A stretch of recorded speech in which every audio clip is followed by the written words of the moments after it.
ಹೊಸಕ್ ಹಾಕಿದ್ರು. ಈಗ ಇವರಿಗೆ ಜನಗಳು ಬೇಕಾಗಿದ್ದಾರೆ. ಯಾಕೆ ಆ ಮಾತು ಹೇಳಿದ್ರು? ನಾನು ದೇವಮಾನವ ಅಂತ ಹೇಳ್ಕೊಳ್ಳೋವನು ಯಾಕೆ ಆ ರೀತಿ ಬೊಗಳ್ತಾ ಇದ್ದ ಅಂತ ಹೇಳಿದ್ರೆ, ಸ್ಥಳೀಯರು ಯಾರು ಇವನ ಬಗ್ಗೆ ಇನ್ಫಾರ್ಮೇಶನ್ ಕೊಡಬಾರದು. ಯಾಕಂದ್ರೆ ಸ್ಥಳೀಯರಿಗೆ ಎಲ್ಲಾ ಗೊತ್ತಿದೆ. ನಾನು SITಗೆ ವಿನಂತಿ ಮಾಡ್ಕೊಳ್ತಾ ಇರೋದು, ದಯವಿಟ್ಟು ನಾನು SITಗೆ ಸಜೆಷನ್ ಕೊಡುವಂತ ದೊಡ್ಡವನೇನಲ್ಲ. I am very small person.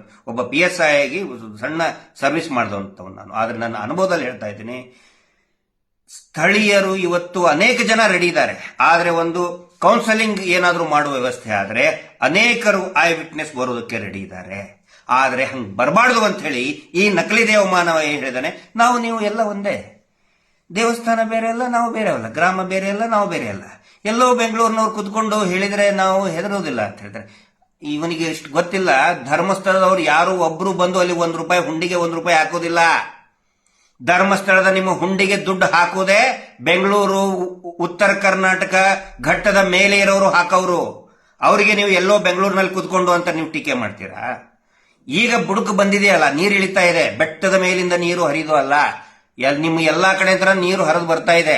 ಅದ್ರ ಸಲುವಾಗಿ ಹೆದರ್ಕೊಂಡು ಗಡಗಡ ನಡುತ್ತಾ ನಾವು ಬೇರೆ ಅಲ್ಲ, ಗ್ರಾಮಸ್ಥರು ಬೇರೆ ಅಲ್ಲ.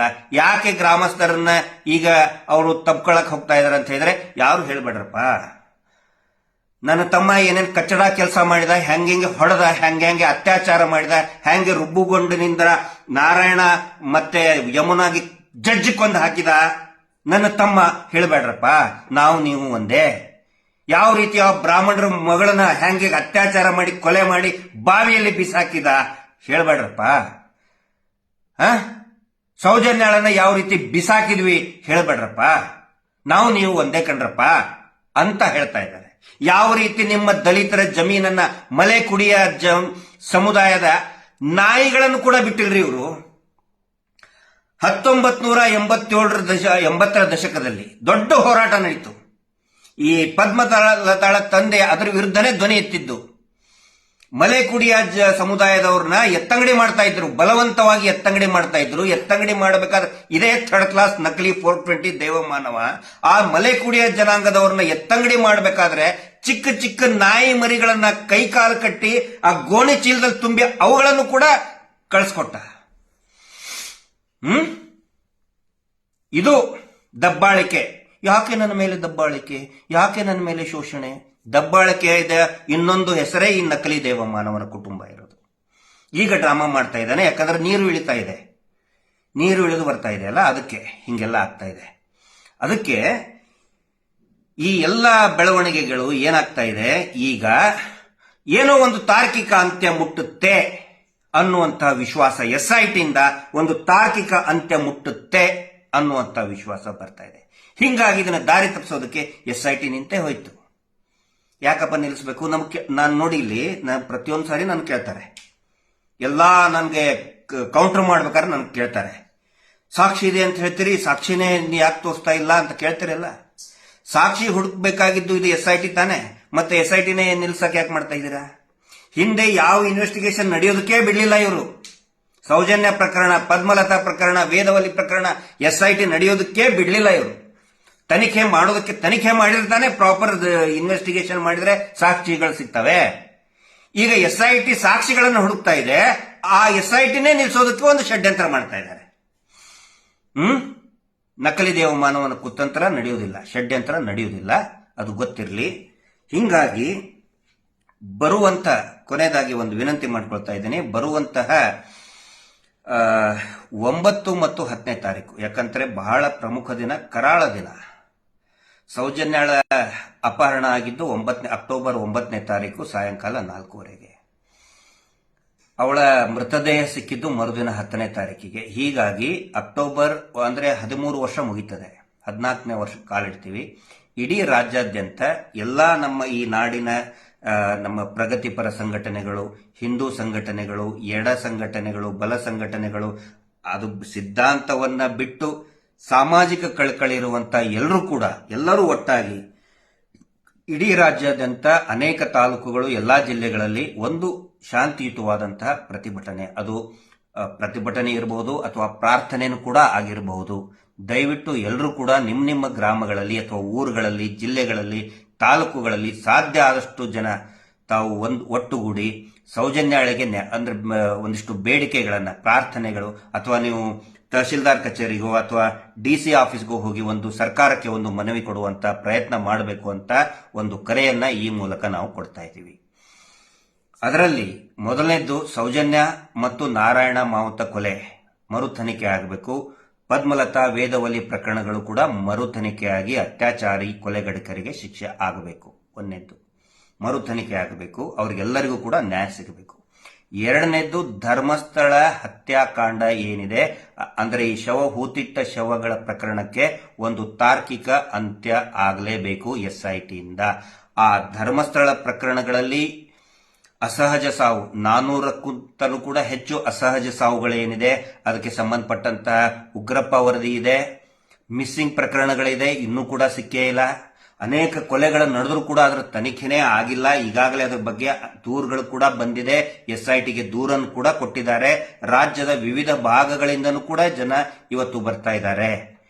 ಇಷ್ಟು ವರ್ಷದ ಹಿಂದೆ ನಮ್ಮ ತಂದೆ ಹೋಗಿದ್ದ, ಇಷ್ಟು ವರ್ಷದ ಹಿಂದೆ ಗಂಡ ಹೆಂಡತಿ ಮಿಸ್ ಆದ್ರು, ಅದೆಲ್ಲ ತನಿಖೆಯಾಗಿ ಆ ಧರ್ಮಸ್ಥಳದ ಕೊಲೆಗಡಕರು, ಅತ್ಯಾಚಾರಿಗಳಿಗೆ ಶಿಕ್ಷೆ ಆಗಿ ತಾರ್ಕಿಕ ಅಂತ್ಯ ಮೂಡಿಸಲಿ ಅನ್ನೋದು ಎರಡನೇ ಪ್ರಮುಖವಾದಂತಹ ಬೇಡಿಕೆ ಇರಲಿ. ಇಡೀ ರಾಜ್ಯಾದ್ಯಂತ ಏನು ಅಕ್ರಮ ಮೀಟರ್ ಬಡ್ಡಿ ದಂಧೆ ನಡೆಸಿ ಈ ರಾಜ್ಯವನ್ನ, ಗ್ರಾಮೀಣ ಸೊಗಡನ್ನೇ ಹಾಳು ಮಾಡಿಬಿಟ್ಟಿದ್ದಾರೆ ಈ ನಕಲಿ ದೇವಮಾನವ. ತಾನು ಸ್ವತಃ ತನ್ನ ಮನೆಯಲ್ಲಿ ಮಂಜುನಾಥ ಸ್ವಾಮಿಯ ಫೋಟೋನೇ ಇಟ್ಕೊಂಡಿಲ್ಲ. ಮೀಟರ್ ಬಡ್ಡಿ ದಂಧೆ ಮಾಡುವ ಈ ನಿರ್ಣಯ ಪುಸ್ತಕದಲ್ಲಿ ಮಂಜುನಾಥ ಸ್ವಾಮಿಯ ಫೋಟೋ ತೋರಿಸಿ ಮೀಟರ್ ಬಡ್ಡಿ ದಂಧೆ ಮಾಡ್ತಾ ಇದ್ದಾರೆ. ವಿಪರೀತ ಬಡ್ಡಿ ಪ್ರತಿ ವಾರ ಅನೈತಿಕವಾಗಿ, ಕಾನೂನು ಬಾಹಿರವಾಗಿ, ಬ್ಯಾಂಕ್ ನಿಯಮಗಳಿಗೆ ವಿರುದ್ಧವಾಗಿ ಪ್ರತಿ ವಾರ ಏನು ಈ ಬಡ್ಡಿ ದಂಧೆ ಮಾಡ್ತಾ ಇದ್ದಾರೆ ಅದು ಸಂಪೂರ್ಣವಾಗಿ ನಿಲ್ಲಬೇಕು. ಯಾರು ಕೂಡ ಈ ಬಡ್ಡಿಯನ್ನ ಕಟ್ಟಬೇಡಿ. ಮತ್ತು ಏನಾದರೂ ಸಮಸ್ಯೆಗಳು ನಿಮಗೆ ತೊಂದರೆ ಕೊಟ್ಟರೆ ಪೊಲೀಸ್ ಠಾಣೆಗೆ ದೂರು ಕೊಡಬೇಕು. ಸರ್ಕಾರ ಸಂಪೂರ್ಣವಾಗಿ ಇದಕ್ಕೆ ಕಡಿವಾಣ ಹಾಕಬೇಕು. ಮತ್ತು ಈ ಅಕ್ರಮ ಹಣ ವರ್ಗಾವಣೆ, ಈ ಅಕ್ರಮ ಬಡ್ಡಿ ದಂಧೆಗೆ ವಿರುದ್ಧ ED ಅವರು ತನಿಖೆ ಮಾಡಬೇಕು ಅನ್ನುವಂತ ಒಂದು ಆಗ್ರಹವನ್ನು ಕೂಡ ಎಲ್ಲರೂ ಮಾಡುವಂತ ಕೆಲಸವನ್ನ ನಾವು ಮಾಡೋಣ. ಧರ್ಮಸ್ಥಳ ಸುತ್ತಮುತ್ತಲು ಅನೇಕ ದಲಿತರ ಮತ್ತು ಹಿಂದುಳಿದ ವರ್ಗದವರ ಭೂಮಿಯನ್ನ ಈ ನಕಲಿ ದೇವಮಾನವನ ಕುಟುಂಬ ವಶಪಡಿಸಿಕೊಂಡಿದೆ. ಸರ್ಕಾರದ ಜಮೀನನ್ನ ವಶಪಡಿಸಿಕೊಂಡಿದೆ. ಅದರ ವಿರುದ್ಧ ತನಿಖೆಯಾಗಿ ದಲಿತರ ಭೂಮಿಯನ್ನ, ಹಿಂದುಳಿದ ವರ್ಗದವರ ಭೂಮಿಯನ್ನ, ಸರ್ಕಾರದ ಭೂಮಿಯನ್ನ ವಾಪಸ್ ಕೊಡಬೇಕು ಅನ್ನುವಂತ ಒಂದು ಆಗ್ರಹ ಆಗಲಿ. ಒಟ್ಟಾರೆಯಾಗಿ ಇಡೀ ರಾಜ್ಯದಲ್ಲಿ ನಡೀತಾ ಇರುವಂತಹ ಈ ಏನು ದಬ್ಬಾಳಿಕೆ ಇದೆ, ಜೊತೆಗೆ ಇನ್ನೂ ಮುಖ್ಯವಾಗಿ ಈ ರಾಜ್ಯವನ್ನ ಅತ್ಯಾಚಾರ ಮುಕ್ತ ರಾಜ್ಯ ಆಗಬೇಕು. ಇಡೀ ದೇಶ, ನಮ್ಮ ಭಾರತ ಅತ್ಯಾಚಾರ ಮುಕ್ತ ಭಾರತ ಆಗಲಿ, ರೇಪ್ ಫ್ರೀ ಇಂಡಿಯಾ ಆಗಲಿ. ಅದರ ಹೋರಾಟ ಸೌಜನ್ಯ ಹೋರಾಟದಿಂದಲೇ ಪ್ರಾರಂಭ ಆಗಲಿ. ಈ ಒಂದು ಇದನ್ನ ನೀವು ಪ್ರಾರ್ಥನೆಯಾಗಿ ನಿಮ್ಮ ಊರಿನಲ್ಲಿರುವಂತಹ, ಗ್ರಾಮಗಳಲ್ಲಿರುವಂತಹ ದೇವಸ್ಥಾನಕ್ಕೆ ಹೋಗಿ ಒಂದು ದೀಪ ಹಚ್ಚಿ ಪ್ರಾರ್ಥನೆ ಮುಖಾಂತರನ್ನು ಕೂಡ ವ್ಯಕ್ತಪಡಿಸಿ. ವಿದ್ಯಾರ್ಥಿ ಸಂಘಟನೆಗಳು, ಮಹಿಳಾ ಸಂಘಟನೆಗಳು, ಜಾತಿ ಸಮುದಾಯದ ಸಂಘಟನೆಗಳು ತಾವೆಲ್ಲರೂ ಕೂಡ ದಯವಿಟ್ಟು ಸ್ವಯಂ ಪ್ರೇರಿತರಾಗಿ 9 ಮತ್ತು 10ನೇ ತಾರೀಕಿಗೆ ಶಾಂತಿಯುತವಾಗಿ ನಿಮ್ಮ ಈ ಪ್ರಾರ್ಥನೆಯನ್ನ ಅಥವಾ ಬೇಡಿಕೆಯನ್ನ ಅಥವಾ ಈ ಏನು ಒಂದು ಪ್ರತಿಭಟನೆಯನ್ನ ದಯವಿಟ್ಟು ಸಾಮೂಹಿಕವಾಗಿ ವ್ಯಕ್ತಪಡಿಸಬೇಕು ಅಂತ ನಾನು ವಿನಂತಿ ಮಾಡ್ಕೊಳ್ತಾ ಇದ್ದೀನಿ. ಇದಕ್ಕೆ ಇನ್ನೊಂದು ಪ್ರಶ್ನೆ ಬರ್ತದೆ, ಏನೋ ಕೋರ್ಟ್ ಆರ್ಡರ್ ಇದೆ ಅಂತ ಹೇಳಿ ಇವರು ಒಂದು ಸುಳ್ಳು ಕೋರ್ಟ್ ಆರ್ಡರ್ ಅನ್ನ ತರ್ತಾ ಇದ್ರು. ಮೊನ್ನೆ ಕಲಬುರಗಿಯಲ್ಲಿ ಮತ್ತೆ ಬೆಂಗಳೂರಿನ ಫ್ರೀಡಂ ಪಾರ್ಕ್ನಲ್ಲಿ, ತುಂಬಾ ಅಚ್ಚುಕಟ್ಟಾಗಿ ಬೆಂಗಳೂರಿನ ಫ್ರೀಡಂ ಪಾರ್ಕ್ನಲ್ಲಿ ಧರ್ಮಸ್ಥಳ